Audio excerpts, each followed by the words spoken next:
둘, 셋. 복부 한번. 예. 네. 자, 우리 국회방지 법학회 파이팅 하겠습니다. 국회방지 법학회 파이팅! 파이팅! 네, 됐습니다.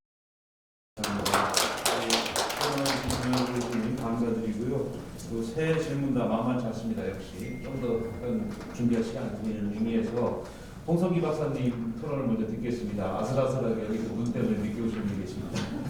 죄송합니다. 사실 저희 시도지학에서 오늘 1년 중 가장 큰 행사가 청례인데 제가 그래서 연차나 반차도 쓰지도 못하고 참석하고 오느라 좀 늦었습니다. 이미 양해 말씀드립니다. 예, 먼저 이렇게 훌륭한 세미나에 토론자로 불러주신 우리 신봉규 회장님과 그다음에 집행부 교수님들께 감사를 말씀드립니다. 아울러 김남욱 교수님의 발전을 통해서 많은 것들을 배울 수 있는 계기가 돼서 역시 감사의 말씀드립니다. 아마 대학의 인사행정 부패와 관련해서 모르는 분들은 아마 안 계실 거라고 생각을 합니다. 오늘 토론을 위해서 자료를 좀 찾아봤더니 최근에 언론 기사에서도 이 부패와 관련된 얘기들이 많이 있었습니다.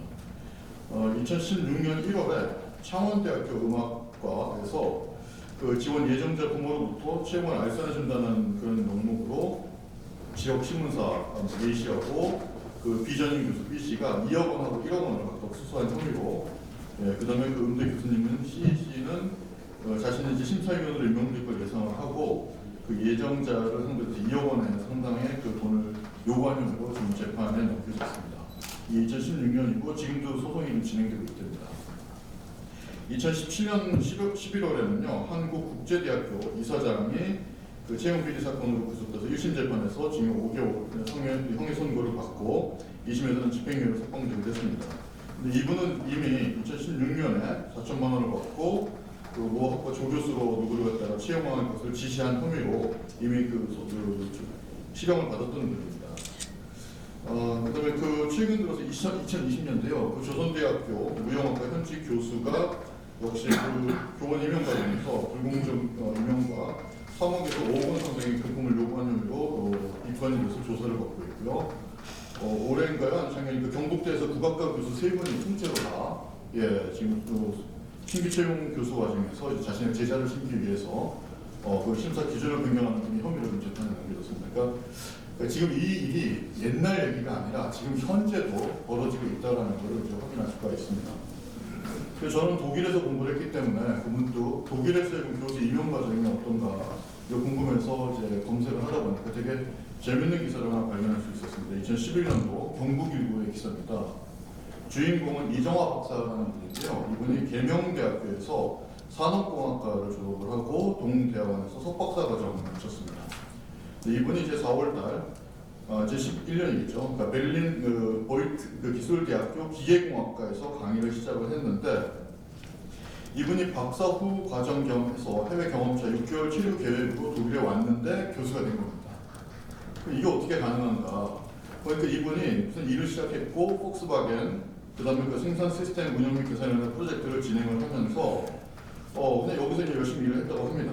근데 이 경력이 교육중심 대학의 교수 임명에 결정적인 요건이 됐다고 하는 겁니다.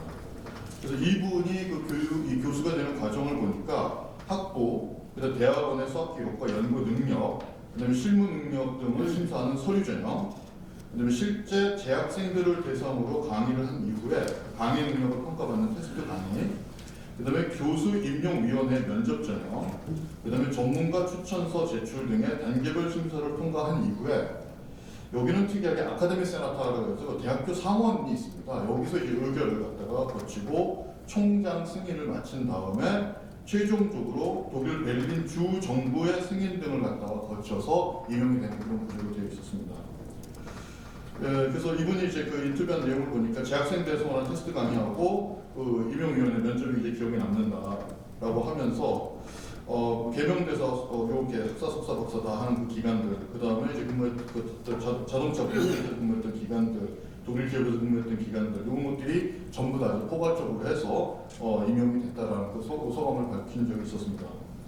저는 이 두 기사가 한국과 이 독일의 교수 임용 절차를 아주 분명하게 보여준 대표적인 사례가 아닌가 생각을 한번 했습니다. 만약에 이 독일에서 이정화 박사님의 스펙으로 교수가 될 수 있다라는 것은 사실은 실력 위주로 뽑기 때문이라는 건 이외에는 설명이 어렵습니다. 거꾸로 과연 이분이 이 스펙을 갖고 대한민국에서 교수가 될 수 있었을까라는 그 외국인이 그것도 국내 유수대학을 나온 분이 아님에도 불구하고 실력만 인정이 된다라면 검증이 된다라면 교수가 될 수 있다는 이 독일의 사례는 너무나 좀 부럽기만 한 현실이 아닌가 싶습니다. 그 김남욱 교수님의 발제문 내용은 뭐 대본적 공감이 가는 내용이라서 제가 뭐 특별하게 뚫어낼 거리가 있는 것 같지는 않아서 이 기사를 설명을 드렸는데요. 다만 그 김남욱 교수님께서 발제문에서 대학의 독립적인 자체 강사 기구를 총장 직속으로 설치하자고 하셨는데 저는 이것을 아예 외부로 한번 돌리는 건 어떨까? 아웃소싱을 해서 외부의 강사 기구를 통해서 투명성을 확보하는 방안은 어떤가라는 생각을 한번 드리면서 좀 질문을 드리고 싶습니다. 그리고 이제 개인적인 것들 말씀을 드리고 싶은데요. 예, 제가 청장 면접을 7번 봤습니다. 그런데도 교수가 못했습니다. 예, 그래서 사실은 그 가슴 아픈 점이 있었었는데요. 제가 기억에 남는 것 중에 하나가 저한테 정치적인 그 입장이 뭐냐고 묻는 그런 게 있었습니다. 저보고 무엇이냐 증거냐. 그거 되게 놀랐습니다. 그래서 저는 중도입니다 그랬더니 마이너스 10점과 플러스 10점에서 보수와 진교에서 그걸 선택을 하라고 하는 그게 교수 임용과 도대체 무슨 상관인지 그런 조건이 없는 질문을 받아본 경험이 있었었고요. 또 한 번은 저랑 같이 이렇게 이제 경쟁하셨던 분이 예전에 알선 숙제 혐의로 구속 기소가 돼서 형의 선고를 받고 5년이 지난 이후에 다시 지원을 하신 분이고 그다음에 저 했었었는데도 저는 안 되고 그분이 됐었던. 그래서 이게 참 아직까지도 이 두 사례를 보고 제가 독일의 사례를 보면서 참 아직도 갈 길이 멀구나 하는 생각을 했습니다. 이상입니다. 감사합니다.